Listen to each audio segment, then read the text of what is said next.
I guess it was about 2009. Kathleen came to me to ask me if I would be interested in making the documentary that they made about Latigra, who took the bomb. And I actually took a pass on that project, but told Kathleen that I thought I would be much more interested in making a documentary that was about her and not one of her bands. So I asked her to think about that.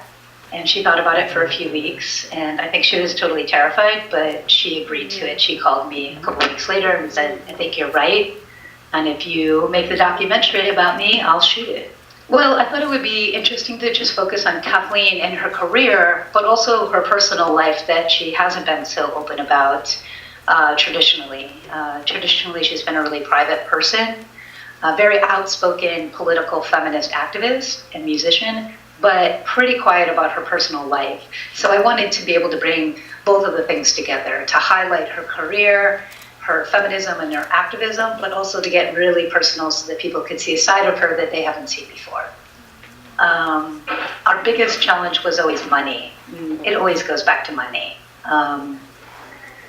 But we started without a budget, and I just would save up a little bit of money and then shoot a little bit more, and then save up a little bit of money and shoot more. So really our major challenge was always about finances, which is not so surprising. The production went really, really smooth until Kathleen got very sick. So our initial challenges had to do with money, and by the time we were finished production, our major challenges had to do with when was Kathleen going to be healthy enough for us to be able to shoot her. So there was quite a few times where we had to call off a shoot because Kathleen wasn't feeling well or she was getting ready to start treatment.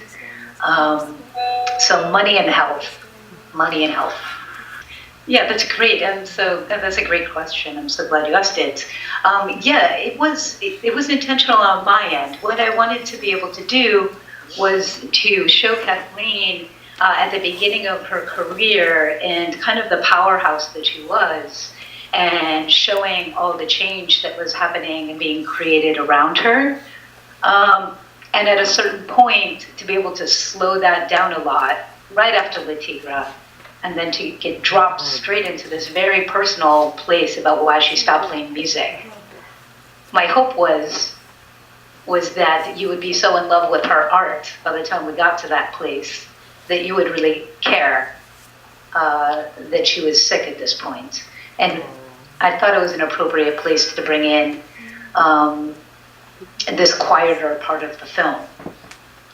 Well, I just want to thank everybody for coming again and for watching the film. And you can find me on Facebook if you want to write recommendations for artists that I could be following in Latin America. You can get a hold of my personal Facebook at just my name, Sini Anderson. What else? I wish I was there to enjoy the festival with all of you. I was hoping to be there, but I had some health problems of my own, so I couldn't attend. And I want to thank everybody at Ambulante for doing all the hard work to get our film over there. I really appreciate it.